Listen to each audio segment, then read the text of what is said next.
হচ্ছে না। খোঁজ খবর নিয়ে জানা যাচ্ছে ভারতীয় ফুটবলের সংবিধান অনুযায়ী এই মুহূর্তে জেনারেল বডির মিটিং ডাকলে 15 জন ফুটবলারকে নথিভুক্ত করতে হবে। স্পোর্টস বিল অনুযায়ী 4 জন ফুটবলারকে জেনারেল বডির মিটিং এ রাখা হয়। এখন সেই স্পোর্টস বিলের নিয়ম প্রয়োগ করা হবে কিনা তা নিয়ে আলোচনা চলছে।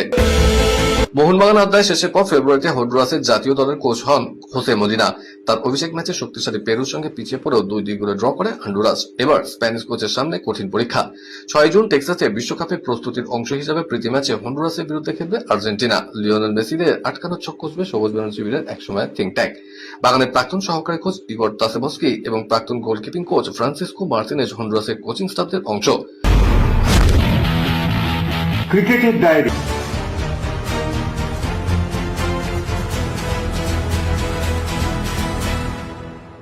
আইপিএল এর সূচিতে হঠাৎ পরিবর্তন করলো ভারতীয় ক্রিকেট বোর্ড। বিশেষ কারণে দুটি ম্যাচের জায়গা বদলে দেওয়া হয়েছে।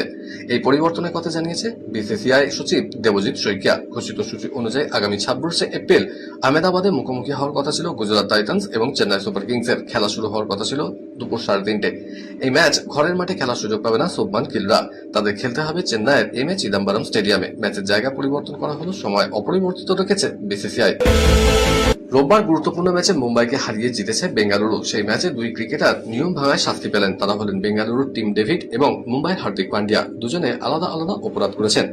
ডেভিড আম্পায়ারের নির্দেশ অমান্য করেছেন, তাই তার ম্যাচ ফি 25% জরিমানা করা হয়েছে। জরিমানার পাশাপাশি একটা ডিমেরিট পয়েন্টও জুগেছে তার নামের পাশে। ডেভিড নিজের অপরাধ স্বীকার করে ম্যাচ রেফারির শাস্তি মেনে নিয়েছেন। হার্দিক শাস্তি পেয়েছেন মন্থর ওভাররেটের কারণে। ম্যাচের মাঝেই একাধিক ক্রিকেটারের পায়ের পেশিতে টান ধরায় চিকিৎসা চালাতে হয়েছে। তারপরেও মন্থর ওভাররেটের জন্য হার্দিকের 12 লাখ টাকা জরিমানা হয়েছে। বৃষ্টির জন্য আইপিএল এর ম্যাচ পন্ড হওয়ার ঘটনা নতুন নয়। সম্প্রতি কলকাতার ইডেন উদ্যানও তার সাক্ষী থেকেছে। কলকাতা নাইট রাইডার্স ও পাঞ্জাব কিংস এর মধ্যে ম্যাচটা বৃষ্টির জন্য বাতিল করতে হয়েছে। কালবৈশাখীর জন্য ম্যাচটা 3.4 ওভার খেলার পরই ভেস্তে যায়। কিন্তু এক্ষেত্রে ব্যতিক্রম গুয়াহাটির বর্ষাপাড়া স্টেডিয়াম। রাজস্থান রয়্যালস এবারের হোম ম্যাচগুলো এই স্টেডিয়ামে খেলছে। বৃষ্টি হলো এই স্টেডিয়ামে একটিও ম্যাচ বাতিল করতে হয়নি। এখনো অব্দি এই স্টেডিয়ামে 3টে ম্যাচ খেলেছে রাজস্থান। প্রতিটা ম্যাচেই বৃষ্টির কোপ পড়েছে, কিন্তু তা সত্ত্বেও কোনো ম্যাচ বাতিল হয়নি। একমাত্র মুম্বাই ইন্ডিয়ান্সের বিরুদ্ধে ম্যাচটিতে ওভার সংখ্যা কমিয়ে 11 করা হয়েছিল। আসামের প্রবল বৃষ্টিতেও ম্যাচ বাতিল না হওয়ায় স্বাভাবিকভাবেই কৃতিত্ব প্রাপ্য সেখানকার পিচ কিউরেটারদের। আর মাঠ কর্মীদের এই সাফল্যের জন্য বিরাট আর্থিক পুরস্কার ঘোষণা করেছে আসাম ক্রিকেট। অচেনা জসপ্রীত বুমরা। আইপিএল এর 4 ম্যাচের পরও উইকেটহীন বুমবুম। বিশ্বের সেরা পেসারের ক্যারিয়ারে এমনটা সচরাচর দেখা যায় না। অস্বীকার করার উপায় নেই, 4 ম্যাচের মধ্যে মুম্বাইয়ের 3টি হারের জন্য সমান দায়ী তিনিও। 2014 সালে পরপর 4 ম্যাচে উইকেটহীন থেকেছিলেন বুমরা। পরের ম্যাচেও সাফল্য না পেলে লজ্জার সেই রেকর্ডও ভেঙে যাবে। পরিসংখ্যান বলছে চলতি আসরে 4 ম্যাচে 122টি বল করেছেন বুমরা, উইকেট 0। অথচ এই বুমরাই কদিন আগে বিশ্বকাপে আগুন ঝরিয়েছিলেন। রয়্যাল চ্যালেঞ্জার্স বেঙ্গালুরুর হয়ে নুয়ান তুষারের আইপিএল খেলা অনিশ্চিত। ফিটনেস পরীক্ষায় পাস না করে তাকে ছাড়পত্র দেয়নি শ্রীলঙ্কা ক্রিকেট বোর্ডের। এই সিদ্ধান্তে ক্ষুব্ধ বোলার আদালতের দ্বারস্থ হয়েছেন। বোর্ড আদালতকে নিজেদের অবস্থান পরিষ্কার করে দিয়েছে। এবার তাকেও ধরে রেখেছেন বেঙ্গালুরু কর্তৃপক্ষ। শ্রীলঙ্কা ক্রিকেটে অনুমতি না পাওয়া এবার খেলতে পারছেন না। ফিটনেস পরীক্ষায় পাস করতে না পারলে বোর্ডের চুক্তি থাকা ক্রিকেটারদের আইপিএল এ খেলার অনুমতি দিচ্ছে না শ্রীলঙ্কার কর্তারা। তুষারের ক্ষেত্রেও ঠিক তাই হয়েছে। ক্রিকেট আড্ডায় বৈভব সূর্যবংশীর কথা উঠলেই অবধারিতভাবে আলোচনায় ভাসে মাস্টার ব্লাস্টারের নাম। জাতীয় দলে কবে ডাক পাবেন বৈভব? বিশ্ব ব্যাটারকে নিয়ে অহেতুক তাড়াহুড়ায় নারাজ প্রাক্তন ক্রিকেটার অনিল কুম্বলে। বরং তার পরামর্শ, বৈভব অবিশ্বাস্য ব্যাট করছে, ওকে নিজের মতো খেলতে দিন। বাকিটুকুর জন্য নির্বাচকরা তো রয়েইছেন। অনূর্ধ্ব-19 যুব বিশ্বকাপে বৈভবের পরাক্রম এখনো টাটকা। 175 রানের ইনিংস অবাক করেছিল বিশেষজ্ঞদেরও। প্রতিটা খেলাতেই আইকনের ভূমিকা উল্লেখযোগ্য। হাতের সামনে রোল মডেল থাকলে তরুণ প্রজন্ম উৎসাহিত হয়, বলছেন অনিল কুম্বলে। একই সঙ্গে তিনি আরো বলছেন, ভারতের ক্রিকেটের জনপ্রিয়তা প্রবল, পাশাপাশি অন্য খেলাকেও ছড়িয়ে দিতে হবে, অন্যথায় প্রতিভা তুলে আনা অসম্ভব।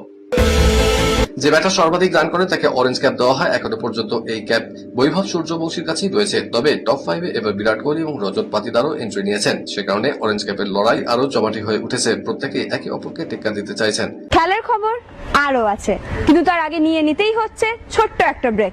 দেখতে থাকুন।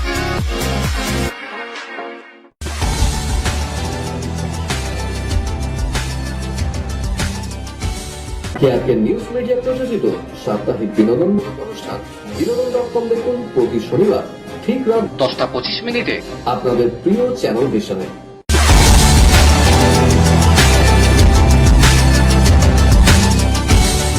ব্রেকের পর আবার ফিরে এলাম আপনাদের প্রিয় খেলা আর খেলা নিয়ে। বিদেশের ডায়েরি। বুন্দেসলিগার ইতিহাসে নতুন অধ্যায় যোগ হতে চলেছে। প্রথমবার পুরুষদের দলে দেখা যাবে মহিলা কোচ। বুন্দেসলিগার অন্যতম ক্লাব ইউনিয়ন বার্লিন অন্তর্বর্তীকালীন প্রধান কোচ হিসেবে নিযুক্ত করেছে মেরি লুইস এতাকে। শুধু বুন্দেসলিগা নয়, ইউরোপের সেরা 5 লিগের কোনো ক্লাবে প্রথম মহিলা কোচ হয়ে নজির গড়লেন এটা। পয়েন্ট তালিকা শেষের দিকে থাকা এফসি হাইনহেমের কাছে 1-3 গোলে হেরে যায় ইউনিয়ন বার্লিন। তারপরেই ক্লাব কর্তৃপক্ষ বরখাস্ত করেন কোচ স্টিফেন বাউনমার্টকে। তার জায়গায় দায়িত্ব দেওয়া হয়েছে এটাকে। মরশুমের শেষ পর্যন্ত তার হাতেই দায়িত্ব থাকবে দলের। ঘরের মাঠে 0-2 গোলের ব্যবধানে হারের ধাক্কা এখনো টাটকা। তার মধ্যেই আজ চ্যাম্পিয়ন্স লিগের কোয়ার্টার ফাইনালের দ্বিতীয় পর্বে অ্যাটলেটিকো মাদ্রিদের মুখোমুখি হচ্ছে এফসি বার্সেলোনা। ফিরতি লেগে অঘটনের আশায় প্রহর গুনছে বার্সা। মার্চের শুরুতে কোপা ডেল রে সেমিফাইনালের দ্বিতীয় লেগে এই অ্যাটলেটিকোর বিরুদ্ধে বার্সার দুরন্ত প্রত্যাবর্তন দেখেছিল ফুটবল